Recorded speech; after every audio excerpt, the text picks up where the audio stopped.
Junks double slit experiment.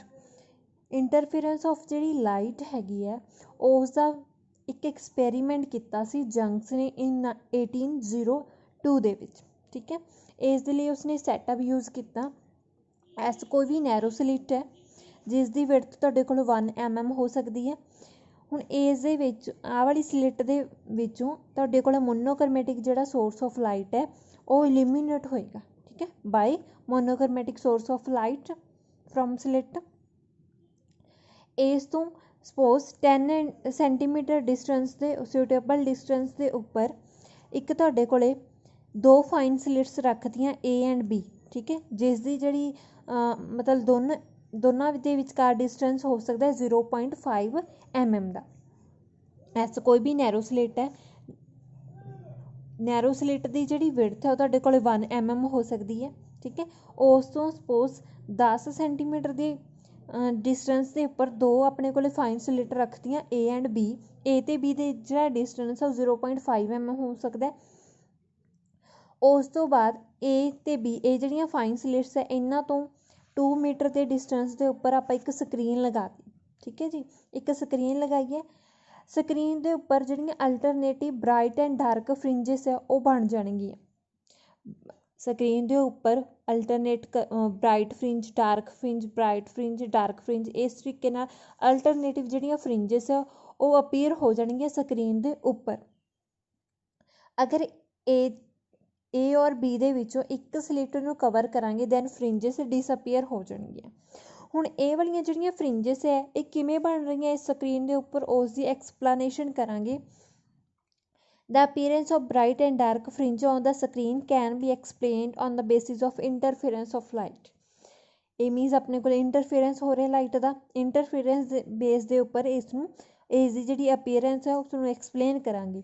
According to ਹਾਈਜ਼ਨਸ principal, ਹਾਈਜ਼ਨ principal ਦੇ according ਜਿਹੜਾ monochromatic source of light ਹੈ ਉਹ ਇਲੂਮੀਨੇਟ ਕਰੇਗਾ ਸਲਿਟ ਦੇ ਵਿੱਚੋਂ, ਸੈਂਡਸ ਆਊਟ ਸਫੈਰੀਕਲ ਵੇਵ ਫਰੰਟ।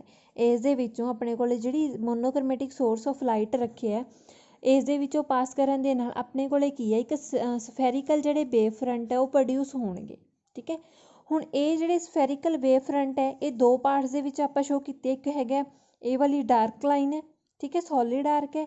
ਇੱਕ ਹੈਗੀ ਡੋਟਡ। ਸੋਲਿਡ ਆਰਕ ਦਾ ਮੀਨਿੰਗ ਹੈਗਾ ਤੁਹਾਡੇ ਕੋਲ ਕੀ ਆ ਰਹੀ ਹੈ, ਕਰਸਟ ਆ ਰਹੀ ਹੈ। ਠੀਕ ਹੈ, ਰਿਪਰਜੈਂਟ ਕਰ ਰਹੇ ਕਰਸਟ ਨੂੰ, ਤੇ ਡੋਟਡ ਪਾਰਟ ਹੈਗਾ ਜਿਹੜਾ ਰਿਪਰਜੈਂਟ ਕਰ ਰਹੀ ਹੈ ਟਰਫ ਪਾਰਟ ਨੂੰ। ਹੁਣ ਇਹ ਜਿਹੜੇ ਵੇਵ ਫਰੰਟ ਹੈ A ਤੇ B ਦੋਨੋਂ ਸਲਿਟਸ ਦੇ ਵਿੱਚ ਪਹੁੰਚ ਜਾਣਗੀਆਂ।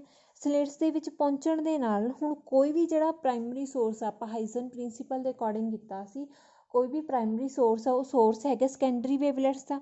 ਠੀਕ ਹੈ, ਦੈਟ ਮੀਨਸ ਜਿਹੜੀਆਂ ਦੋ ਵੇਵਸ ਆ ਉਹਨਾਂ ਦੀ ਐਂਪਲੀਟਿਊਡ ਹੈਗਾ ਜੋ ਸੇਮ ਹੈ, ਫ੍ਰੀਕੁਐਂਸੀ ਸੇਮ ਹੈ, ਅਤੇ ਜ਼ੀਰੋ ਫੇਜ਼ ਡਿਫਰੈਂਸ ਦੇ ਕਾਰਨ A ਤੇ B ਦੇ ਵਿੱਚੋਂ ਆਊਟ ਹੋਣਗੇ। ਹੁਣ ਇਸ ਦੇ ਵਿੱਚੋਂ ਜਦੋਂ ਇਸ ਦੇ ਵਿੱਚ ਆਊਟ ਹੋ ਗਏ ਦੈਨ ਫਿਰ ਆਪਣੇ ਕੋਲ ਕਰਸਟ ਕਦੇ ਟਰਫ, ਫਿਰ ਇਸ ਤਰੀਕੇ ਨਾਲ ਵੇਵ ਫਰੰਟ ਬਣ ਜਾਣਗੇ। ਦੈਨ ਇਸ ਦੇ ਵੀ ਇਹਦੇ ਕਰਸਟ ਟਰਫ ਇਸ ਤਰੀਕੇ ਨਾਲ ਵੇਵ ਫਰੰਟ ਬਣ ਜਾਣਗੇ। ਹੁਣ ਇਹ ਵਾਲੇ ਜਿਹੜੇ ਵੇਵ ਫਰੰਟ ਹੈ ਦੋਨੋਂ ਵੇਵਸ ਦੇ ਇੱਕ ਦੂਜੇ ਨਾਲ ਇੰਟਰਸੈਕਟ ਕਰਨਗੇ। ਜਦੋਂ ਤਾਂ ਫਸਟ ਦੀ ਕਰਸਟ ਹੈ ਦੂਜੇ ਦੀ ਕਰਸਟ ਦੇ ਨਾਲ ਮੈਚ ਕਰ ਰਹੀ ਹੈ ਦੈਟ ਮੀਨਸ ਆਪਣਾ ਜਿਹੜਾ ਇੰਟਰਫੇਅਰੈਂਸ ਹੈ ਉਹ ਤੁਹਾਡੇ ਕੋਲ ਕੰਸਟਰਕਟਿਵ ਹੋ ਰਿਹਾ। ਠੀਕ ਹੈ, ਅਤੇ ਉਸ ਦਾ ਜਿਹੜਾ ਐਂਪਲੀਟਿਊਡ ਹੈ ਅਤੇ ਇੰਟੈਂਸਿਟੀ ਹੈਗੀ ਹੈ ਰਿਜ਼ਲਟੈਂਟ ਵੇਵ ਦੀ ਉਹ ਕੀ ਹੋਏਗੀ, ਮੈਕਸੀਮਮ ਹੋਏਗੀ। ਆਹ ਵਾਲੀ ਡਾਰਕ ਲਾਈਨ ਹੈ ਅਤੇ ਆਹ ਵਾਲੀ ਡਾਰਕ ਲਾਈਨ, ਠੀਕ ਹੈ, ਜਦੋਂ ਇਸ ਨੂੰ ਮੀਟ ਕਰਨਗੀਆਂ ਹੁਣ ਆਪਣੇ ਕੋਲ ਜਿਹੜਾ ਡਾਟ ਰਿਪਰਜੈਂਟ ਕੀਤਾ ਹੋਇਆ ਉਸ ਦਾ ਮੀਨਿੰਗ ਹੈਗਾ ਆਪਣੀ ਜਿਹੜੀ ਫਰਿੰਜ ਹੈ ਉਹ ਤੁਹਾਡੇ ਕੋਲ ਕੀ ਬਣੇਗੀ, ਬਰਾਈਟ ਫਰਿੰਜ ਬਣੇਗੀ। ਅਤੇ ਇਸ ਦੇ ਉੱਪਰ ਜਿਹੜੀ ਇੰਟੈਂਸਿਟੀ ਅਤੇ ਐਂਪਲੀਟਿਊਡ ਕੀ ਹੈ ਆਪਣੇ ਕੋਲ ਮੈਕਸੀਮਮ ਆਏਗਾ। ਠੀਕ ਹੈ, ਜਿਵੇਂ ਇਹ ਵਾਲੇ ਪੁਆਇੰਟ ਹੈਗੇ ਆ C, ਆਹ ਵਾਲੀ ਲਾਈਨ ਡੋਟਡ ਡਾਟਸ ਵਾਲੀ ਇਹ ਵਾਲੀ ਲਾਈਨ ਅਤੇ ਇਹ ਵਾਲੀ, ਇੱਥੇ ਤੋਂ ਆਪਣੇ ਕੋਲ ਬਣਨਗੇ ਕੰਸਟਰਕਟਿਵ ਇੰਟਰਫੇਅਰੈਂਸ ਹੋ ਕੇ ਕਰਸਟ ਬਣੇਗੀ। ਠੀਕ ਹੈ, ਕਰਸਟ ਨੂੰ ਰਿਪਰਜੈਂਟ ਕਰੇ, ਕਰਸਟ ਨਾਲ ਇੱਕ ਦੂਜੇ ਨਾਲ ਫਾਲ ਕਰ ਰਹੀ ਹੈ ਅਤੇ ਇੰਟੈਂਸਿਟੀ ਅਤੇ ਐਂਪਲੀਟਿਊਡ ਕੀ ਹੈ, ਮੈਕਸੀਮਮ ਹੈ। ਇਹ ਵਾਲੇ ਜਿਹੜੇ ਕ੍ਰੋਸ ਹੈ ਇੱਕ ਦੀ ਕਰਸਟ ਦੂਜੇ ਦੀ ਟਰਫ ਨੂੰ ਜਦੋਂ ਮੈਚ ਕਰੇਗੀ, ਫਾਲ ਕਰੇਗੀ ਇੱਕ ਦੀ ਕਰਸਟ ਦੂਜੇ ਦੀ ਟਰਫ ਦੇ ਉੱਪਰ, ਉਸ ਨੂੰ ਆਪਾਂ ਰਿਪਰਜੈਂਟ ਕੀਤਾ ਇਹ ਵਾਲੇ ਕ੍ਰੋਸ ਦੇ ਨਾਲ। ਠੀਕ ਹੈ, क्रॉस पोजीशन का मीनिंग है इत्थे इंटरफेरेंस डिस्ट्रक्टिव होएगा तो एंपलीट्यूड तो इंटेंसिटी की होएगी मिनीमम होगी। ठीक है, तो इस तरीके नाल अपनियां जिहड़ियां अल्टरनेटिव कदे डार्क कदे ब्राइट फ्रिंजिस बननगियां ते दो इन्हां ये की होणगियां इक्वली स्पेस्ड होणगियां। ये जिहड़ा बैंड है कदे डार्क कदे ब्राइट फ्रिंजिस वाला इस बैंड नूं कहांगे इंटरफेरेंस फ्रिंजिस।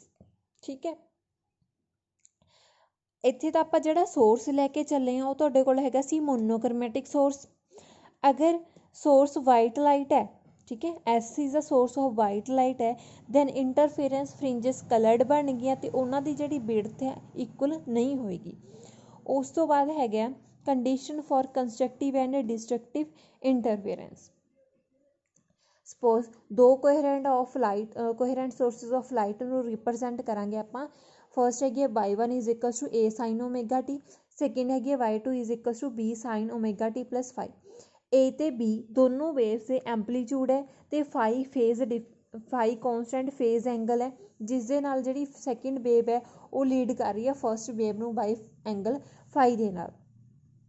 सुपरपोजिशन प्रिंसीपल कीता सी। सुपरपोजिशन प्रिंसीपल दे अकॉर्डिंग इन्हां दे कोहेरेंट सोर्सिस ऑफ लाइट के कारण जो इंटरफेरेंस होएगी तो रिजल्टेंट वेव बनेगी। वो वाली रिजल्टेंट वेव की जी डिसप्लेसमेंट है उसनूं आपां डिनोट करांगे वाई दे नाल ते वाई आएगी y1 प्लस y2 दे नाल, इन्हां दोनों दे सम दे अकॉर्डिंग। दैन बाई नूं लिखांगे A sine omega T plus B sine omega T plus 5। Sine omega T plus 5 नूं इत्थे फार्मूला ओपन करांगे उसनूं लिख सकते हैं A sine omega T plus B sine omega t cos 5 plus B cos omega t into sine 5। हुण इस दे विचों साइन ओमेगा टी आ वाला, ठीक है, तो ये वाला दोनों इस दे विचों साइन ओमेगा टी कॉमन आ रहा है, कॉमन करांगे। Then sine omega t into A plus B cos 5 plus cos omega t into B sine 5। उस तो बाद ए प्लस बी कॉस 5 नूं आर कॉस थीटा पुट करांगे तो बी साइन 5 नूं आर साइन थीटा पुट करांगे। पुट करन तो बाद वाई नूं लिख सकते हैं आपां Y is equals to R sine omega T plus theta के अकॉर्डिंग।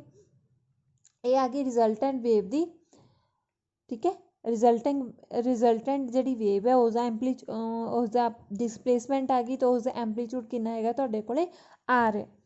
हुण इस दे विच ए वाली जिहड़ी इक्वेशन आपां पुट कीती सी ते ए वाली दोनों नूं आपां स्केयरिंग करके ऐड करांगे। दैन आर स्केयर की वैल्यू आ जाएगी root A square plus B square plus 2ab cos 5 के इक्वल है। तो इंटेंसिटी है जिहड़ी वो डायरैक्टली प्रपोर्शन होएगी एंपलीट्यूड की स्केयर दे। दैन I1 नूं लिखांगे K A square and I2 is equals to K B square and IR is equals to K R square is equals to K A square plus B square plus 2ab into cos 5। हुण interference दो तरीके नाल study कीता सी, constructive and destructive. Constructive interference दे विच intensity हैगी है जो और एंपलीट्यूड मैक्सीमम होएगा। दैन कॉस 5 की वैल्यू मैक्सीमम होनी चाहिए, मीनस +1 होनी चाहिए। +1 कदों होएगी जो 5 की value 0 2 pi 4 pi up to so on vary कर सकती है। जनरल फॉर्म दे विच 5 नूं लिखांगे 2n पाई। अगर x पाथ डिफरेंस है दो वेव्स के विचकार दैन फेज डिफरेंस है x is equals to lambda upon 2 pi into 5 तो फेज डिफरेंस 5 इंट्रोड्यूस कर रही है। दैन पाथ डिफरेंस आ जाएगा x is equals to lambda upon 2 pi into 5 की वैल्यू सबस्टिट्यूट करांगे 2n पाई। दैन x की वैल्यू आ जाएगी n लैमडा। कंस्ट्रक्टिव इंटरफेरेंस के लिए फेज डिफरेंस दो वेव्स के विचकार वो तुहाडे कोले 0 होएगा जां इंटैगरल मल्टीपल होएगा 2 पाई का, ठीक है। तो पाथ डिफरेंस है जिहड़ा इन्हां वेव्स के विचकार वो किस दे इक्वल आएगा 0 दे जां इंटैगरल मल्टीपल होएगा फुल वेवलेंथ दे। x is equals to n lambda आया जां तो फुल इंटैगरल मल्टीपल होएगा फुल वेवलेंथ का जां होएगा 0। नैक्सट है डिस्ट्रक्टिव के लिए कॉस 5 की वैल्यू मिनीमम होनी चाहिए, मीनस -1। दैन 5 की वैल्यू लिखांगे 2n - 1 into pi. Path difference के विच x is equals to lambda upon 2 pi into 5 की वैल्यू सबस्टिट्यूट करांगे। दैन x की वैल्यू आ जाएगी 2n - 1 into lambda by 2। Destructive interference दे विच पाथ डिफरेंस है जिहड़ा वेव्स आ वो किस दे इक्वल आ रहा odd integral multiple of half of the wavelength. हुण जिवें cos फाई की वैल्यू मैक्सीमम है 1 है तो cos फाई की वैल्यू 1 पुट करांगे दैन रिजल्टेंट आ जाएगा r is equals to root A plus B the whole square minus A plus B दे इक्वल आ रहा है। ठीक है, r मैक्सीमम की वैल्यू आ जाएगी ए प्लस बी। हुण जिहड़ा इंटेंसिटी हैगी आ वो एंपलीट्यूड की स्केयर दे इक्वल है, स्केयर दे डायरैक्टली प्रोपोर्शन है, दैन आई मैक्सीमम आ जाएगा directly proportion A plus B the whole square दे। डायरैक्टली प्रोपोर्शन का साइन हटा के आप I maximum is equals to K A plus B the whole square ये यूज़ किया कि सिमिलर वे दे नाल जो cos फाई की वैल्यू -1 है डिस्ट्रक्टिव इंटरफेरेंस के लिए आप वैल्यू पुट करांगे cos फाई की -1 दैन आर आ जाएगा ए माइनस बी तो आई मिनीमम की वैल्यू आ जाएगी के into A minus B the whole square. ठीक है, आई मैक्सीमम तो आई मिनीमम की वैल्यू आप कैलकुलेट की।